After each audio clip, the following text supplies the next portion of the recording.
Hello viewers, সাবস garments tech online education চ্যানেলের পক্ষ থেকে সকলকে স্বাগতম।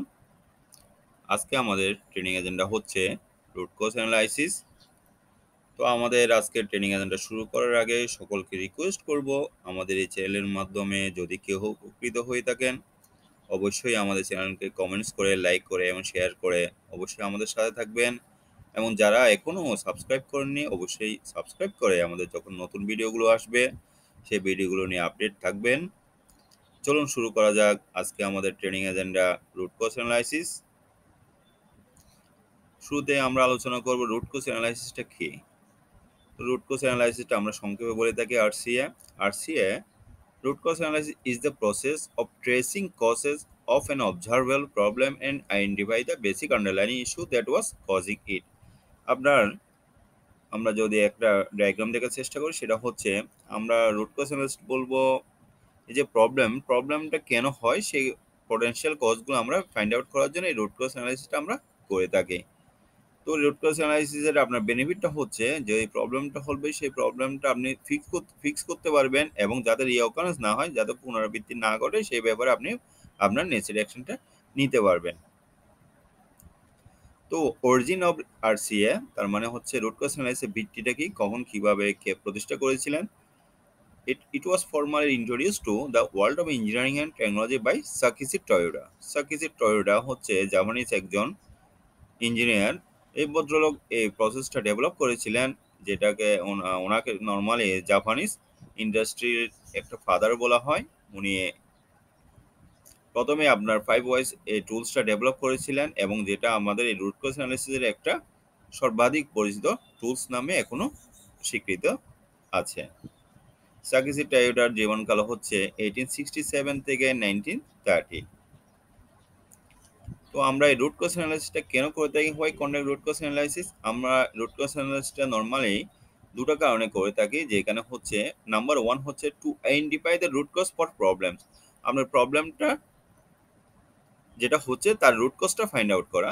নাম্বার টু হচ্ছে to recognize the root cause for positive changes experience. আমরা নর্মালি ধরুন আপনার কোনো এখন কোনো কিছু ইমপ্লিমেন্ট আছে, সেটার জন্য আপনার পজিটিভলি আরেকটা কিছু নতুন ইমপ্লিমেন্ট করতে যাব, তার সম্ভাব্য কি পোটেনশিয়াল হ্যাজার্ডস হতে পারে সেগুলো নিয়ে ডিটেলস আলোচনা করতে হবে বা পর্যালোচনা করার জন্য আমরা রুট কজ অ্যানালাইসিসটা ইমপ্লিমেন্ট করে থাকি।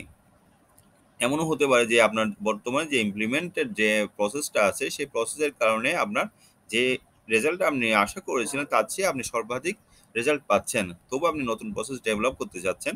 সেই নতুন প্রসেস ডেভেলপ করার জন্য আপনার পোটেনশিয়াল কী হ্যাজার্ডস হতে পারে এবং প্রিভিয়াস যে আপনি প্রসেসটা ইমপ্লিমেন্ট করেছিলেন তার কী হ্যাজার্ডস ছিল সবগুলো আলোচনা করে আপনার নতুন প্রসেসটা আপনি ইমপ্লিমেন্ট করবেন কি না সেই ব্যাপারে আপনার নেসেসারি অ্যাকশন নেওয়ার জন্য আমরা নর্মালি রুট কজ অ্যানালিসিসটা ইমপ্লিমেন্ট করে থাকি।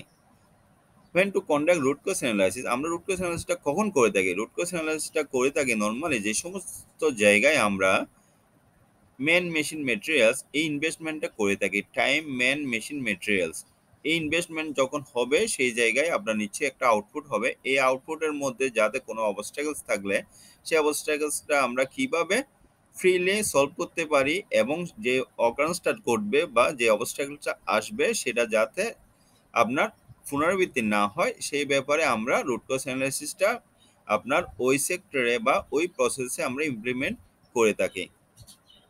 আশা করি আপনার রুট কজ অ্যানালাইসিসটা কখন এবং কেন করে থাকি সেই ব্যাপারে একটু ধারণা পেয়েছেন।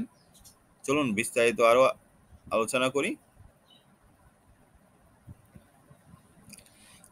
নর্মালি আরসিএ প্রসেসটা হচ্ছে তিনটা আরএস এর উপর এস্টাবলিশড। নাম্বার ওয়ান হচ্ছে আপনার রিকগনাইজ জিনিসটা কি? রিকগনাইজ জিনিসটা হচ্ছে যে আপনার যদি কোনো একটা ইস্যু হয় সেই ইস্যুটার কি কারণে ইস্যুটা এস্টাবলিশড হয়ে যায় বা কী কারণে ইস্যুটা এই প্রবলেমটা সৃষ্টি হয়ে যায় সেটা আপনাকে অ্যাকচুয়াল রুট কজগুলো আপনাকে বের করতে হবে। সে তার নামে হচ্ছে রিকগনাইজ। এখানে কোনো আপনি কসমেটিক সার্জারির দরকার নেই বা এক্সট্রা অর্ডিনারি কোনো প্রসেস ইমপ্লিমেন্টের দরকার নেই। আপনাকে রিকগনাইজ মানে হচ্ছে অ্যাকচুয়াল আপনার যে সমস্ত ইস্যু কারণে এই প্রবলেমটা সংঘটিত হয়েছে ওই ইস্যুটা আপনাকে ফাইন্ড আউট করতে হবে। নাম্বার টু হচ্ছে রেকটিফাই জিনিসটা কি? আপনি যখন রুট কজটা রেকগনাইজ করেছেন তখন আপনার কি প্রসেস ইমপ্লিমেন্ট করলে এই ইস্যুগুলো আপনার ফিক্স হবে সেগুলোকে সেই অনুযায়ী আপনি রেকটিফাই করবেন। এটাকে বলা হয় রেকটিফাই, যে ইস্যুগুলো আপনি ডেভেলপ করলে আপনার ওই পূর্ব যেটা আপনার ইস্যু করেছিল সেই ইস্যুটার পুনরাবৃত্তি হবে না। তার মানে আপনার এখন সাপোজ আপনার যদি কোনো একটা গার্মেন্টস করতে যাচ্ছেন, কোনো একটা কোয়ালিটি ফল্ট করছে, তা আপনাকে প্রথমে রেকগনাইজ করতে হবে কি কারণে আপনার কোয়ালিটি ফল্ট করছে।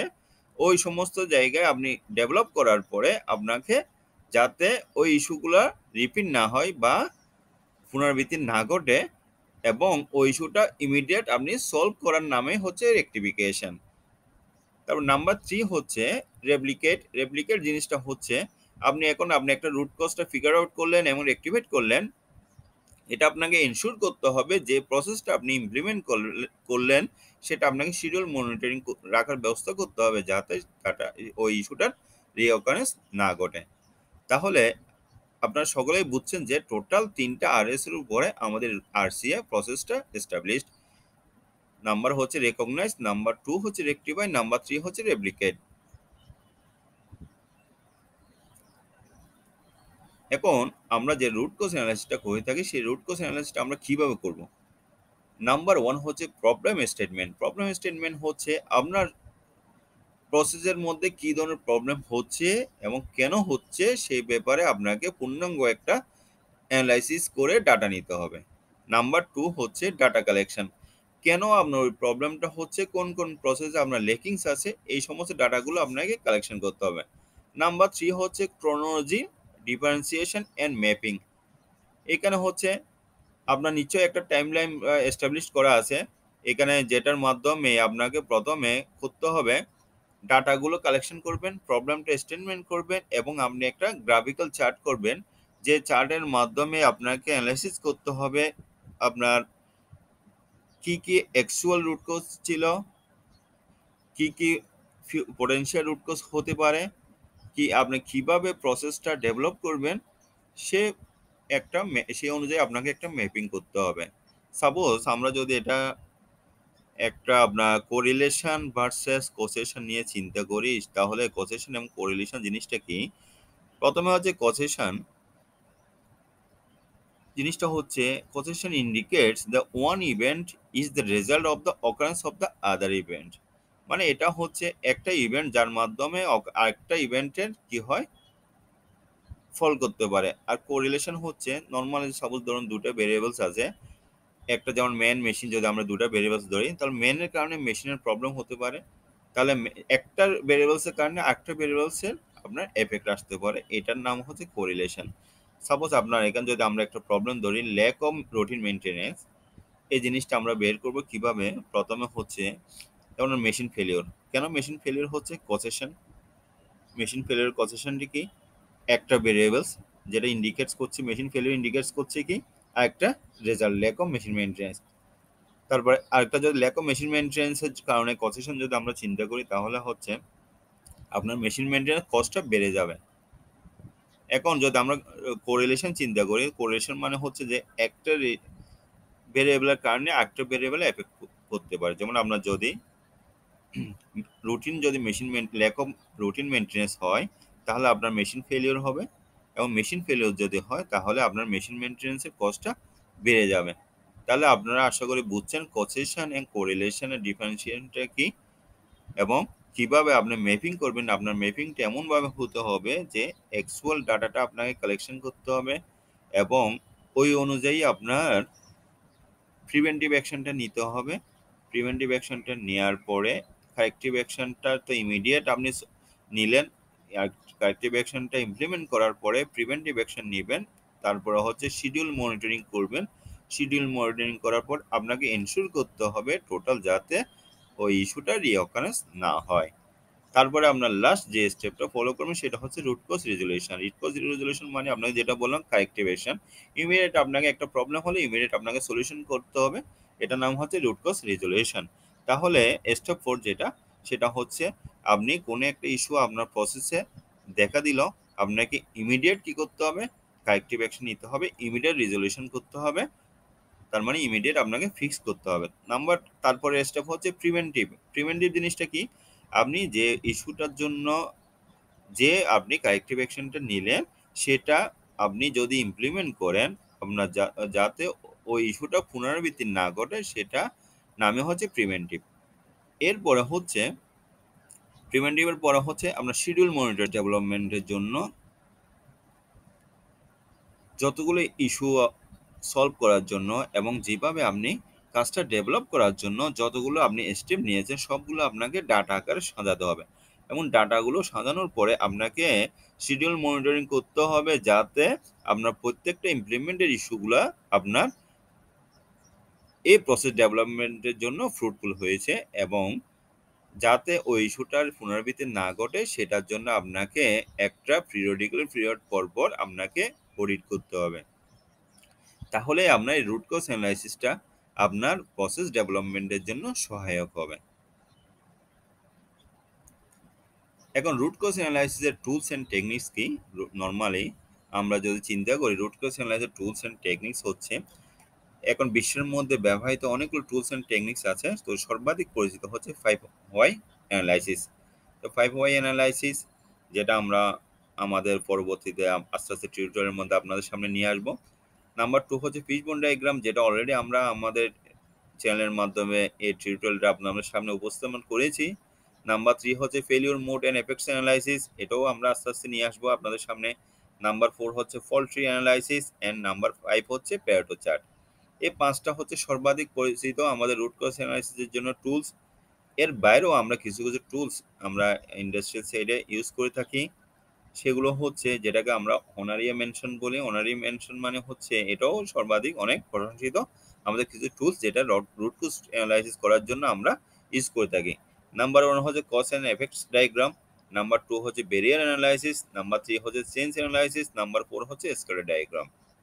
তো আপনাদের সহযোগিতা পেলে আমরা এই সবগুলো টুলস নিয়ে আস্তে আস্তে একটা একটা করে আপনাদের সামনে ভিডিও টিউটোরিয়াল উপস্থাপন করব। এখন আপনাদেরকে প্র্যাকটিক্যালি কিভাবে আপনারা রুট কজ অ্যানালাইসিস করবেন সেই ব্যাপারে আমরা একটু ধারণা দেওয়ার চেষ্টা করব। সাপোজ আপনার প্রসেসের মধ্যে একটা ইস্যু হচ্ছে ব্রোকেন স্টিচ, পরপর আপনার ব্রোকেন স্টিচ হচ্ছে, ডেইলি ব্রোকেন স্টিচ হচ্ছে। এখন আপনি কিভাবে সেটা রুট কজ অ্যানালাইসিসটা করতে আপনাকে হবে।